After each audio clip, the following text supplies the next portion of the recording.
আসসালামু আলাইকুম সুপ্রিয় দর্শক, আপনাদের ভালোবাসায় আসলাম এক অসহায় মেয়ের কাছে। আমরা শুনবো তার জীবন কাহিনী। আসসালামু আলাইকুম। ওয়ালাইকুম সালাম। আপু কেমন আছেন? এই তো আলহামদুলিল্লাহ ভালো আছি। আপনি কেমন আছেন? জি আলহামদুলিল্লাহ, আমি অনেক ভালো আছি। তো আপু, আপনার নামটা কি? মারিয়া। Home district? টাঙ্গাইল বোয়াপুর। টাঙ্গাইল ভুয়াপুর। আপনার পরিবারে কে কে আছে? আমার পরিবারে আমার আব্বা মারা গেছে, আমার শুধু মা আছে। ও আচ্ছা। তো আপনার পরিবারটা তাহলে কিভাবে চলে?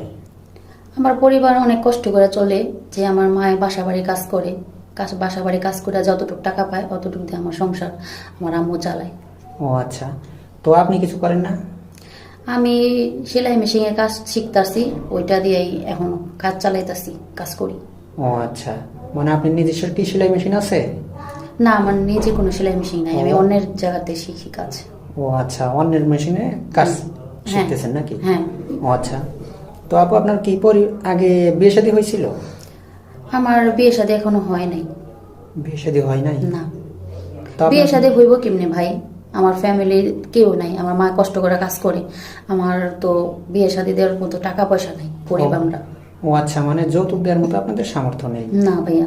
তো আপনার বয়সটা কত চলে? আমার বয়স এখন 20 চলতেছে। 20 বছর। হ্যাঁ। ও আচ্ছা। তো আপনার লেখাপড়া কতটুকু করছেন? আমি 9 পর্যন্ত পড়ালেখা করছি। ও আচ্ছা, 9 পর্যন্ত লেখাপড়া করছেন।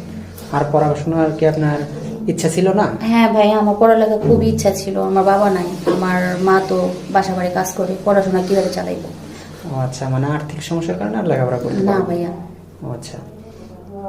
তো আপনি এই যে বাংলাদেশের 64টা জেলা, কোন জেলার ছেলে আপনার পছন্দ? আপনি কেমন ছেলে চাচ্ছেন লাইফ পার্টনার হিসেবে? বয়সটা কেমন হতে হবে? লাইফ পার্টনারের ছেলে আমার তো এত মানে বয়সও বেশি না, বয়সও কম না, মানে এরকম 35, 35, 40 এরকম হইলে চলবে, কিন্তু জীবন সঙ্গী ভালো হইলে চলবে, কারণ আমি তো গরিব, আমাকে সে ভালোবাসবে বা আমার সংসারটা খুব দেখবে। মানে আপনার হাতটা কখনো যেন না ছাড়ে, আপনি হ্যাঁ। একটা ভালো মনের মানুষ হ্যাঁ, চাচ্ছেন। অনেক ভালো মনের মানুষ চাই, সে সে আমাকে 2 মুঠা 2 খাওয়ায় শান্তিতে রাখুক। তো আমাদের এখানে অনেক দেশি বা প্রবাসী ভাই আমাদের লগ দিয়ে থাকে। তো কোনো প্রবাসী ভাই যদি আপনাকে বিয়ে শাদী করতে চায়, তো আপনি কি বিয়ে শাদী করবেন? হ্যাঁ ভাই, করবো, আমি বিয়ে শাদী করতে চাই। আর একটা কথা, আপু আপনার কি ফোন আছে? ভাই আমার তো কোনো ফোন নাই, আমরা গরিব মানুষ, ফোন পাবো কোথায়? বলেন কি, এই যুগে ফোন নেই? ওই যে বললামই তো, আমার মায়ের বাসা বাড়ি কাজ করে, বাসা বাড়ি কাজ করে কতটুকু টাকা পায়, ফোন কিনবো কিভাবে? ও আচ্ছা।